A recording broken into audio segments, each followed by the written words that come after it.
critically examine. Now, obviously, all of us know the meaning of this word, that it's critically examine. It's asking you to give the positives as well as the negatives.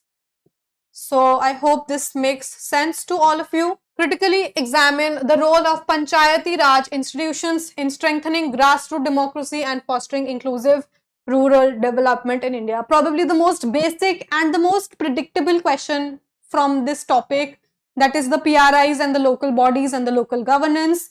We were just talking about federalism and decentralization of powers, and here it is. Okay, I don't think that I need to even explain the relevance of this question. It's a separate topic in itself, and we've tried to cover it here in the form of a question. So GS2 polity, local governance, PYQ pattern. To what extent, in your opinion, has the decentralization of power in India changed the governance landscapes at the grassroots? Approach will be pretty simple and pretty basic. It will talk about the 73rd Amendment. In the introduction, you obviously have to talk about the 73rd Amendment here, or the 11th schedule of the Constitution of India.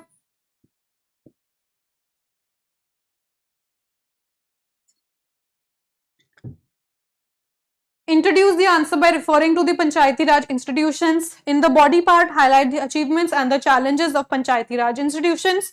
Conclude the answer by providing some committee recommendations and a way forward. See, told you. 73rd Amendment, Constitutional Amendment Act 1992, embody the vision of democratic decentralization envisioned by Mahatma Gandhi. I think it's Article 40 of the DPSCs, which also talk about decentralization of powers in the hand of the villages. I think so, it's Article 40, forgive me if I'm wrong. In the decision-making power and developmental activities. So the role of PRIs in strengthening the governance of India, political decentralization and local governance. Now in this question, as this is important, like the, sorry, as much as this part is important, political decentralization, it will be better and more scoring if you give an example from some contemporary relevance like Kerala here. Decentralized planning allows Gram Panchayats to prepare their own development plans. We also have a PDP scheme, right? People Development Plan or People Development Scheme, or Jan Shakti, Jan Ayog, something like that. I'm not exactly remembering. Recently it has come out also. It's related to people being directly involved in forming their PDPs. Second point, democratic participation and accountability. Again, example is good. Here you can give case studies. Case studies can be important in this question. Okay, one thing which can be, you can write here are case studies, because it will show the contemporary relevance of these PRIs and how effective it has been, both for negatives and positives. Okay, Madhya Pradesh we have mentioned, inclusion of marginalized section because there is a reservation component for women. Okay, then we have conflict resolution and civic empowerment, provides platform for local dispute resolution, offering lowering the burden on courts. We have the Lok Nyay Gram Panchayat and the Lok Adalats as well. So Nyay Panchayats in Uttar Pradesh receive petty and civil, criminal and civil cases. So I hope this makes sense along with some examples. See, these are all basic notes which you already have. This is not the time to teach all of this, and that's why I'm not going into too much detail with respect to the basic content here. Just finishing up. So my point here is to give you the examples and the best approach to write what you already have in your notes today. Okay. Role of PRIs in fostering inclusive rural development, implementation of welfare schemes. इसमें ये पूछा है कि काम क्या होता है rural governance में of the PRIs, तो इसमें आप वो लिखेंगे.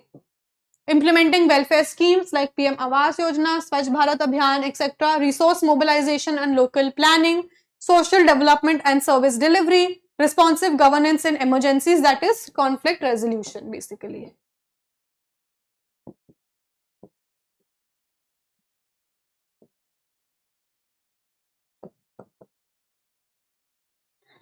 However, there are challenges within PRIs in India which are enumerated below. As I told you, you obviously have to mention the challenges as well. That is lack of financial autonomy. See, there's this one line which I read somewhere when I was preparing, and that is a very good line which you can use in a question like PRI, that PRIs have a problem of functions. पहली बात तो उनके ठीक से function क्या है उनको वही नहीं पता है, क्योंकि ठीक से ओवरलैपिंग बहुत हुई है, because the state governments have not clearly demarcated what are the functions of PRIs. Second is the problem of functionaries. जो काम करने वाले हैं वही ठीक से ट्रेन नहीं है, बहुत करप्शन है, ठीक से स्किल डेवलपमेंट नहीं है, ठीक से टेक्नोलॉजी यूज करना उन्हें आता ही नहीं है. So there is a problem of functions, functionaries and lastly कोई भी चीज पैसे के बिना तो होती नहीं है, तो that is finances. I'm sure you all must have read the statement that PRIs are gripped with the problem of functions, functionaries and finances. This is a beautiful statement. Write it wherever you can, whenever a question comes on PRIs, either in introduction, conclusion, depending on the context of the question. So challenges: lack of financial autonomy, weak capacity of functionaries, political and bureaucratic interference, irregular Gram Sabha meetings, inclusion and exclusion arbitrarily. Finally, give your conclusion with respect to the committee recommendations. We all know we have a lot of committees. We have the Second Administrative Reforms Commission, we have the Sarkaria Commission, we have the Panchi Commission, we have different commissions with respect to federal decentralization. So you can use any committee's name and give its recommendation. It will accord more credibility to your answer. Suggested the following effective PRI functioning: greater fiscal devolution, capacity building, better convergence, institutionalizing social audits. Therefore, Panchayati Raj institutions have significantly contributed to deepening democracy and catalyzing rural development. However, their potential remains underutilized due to structural and functional limitations. Strengthening PRIs through greater fiscal devolution, capacity building and autonomy is essential for achieving the goals of inclusive, participatory, sustainable. This is a very long conclusion. You can shorten it according to your preference.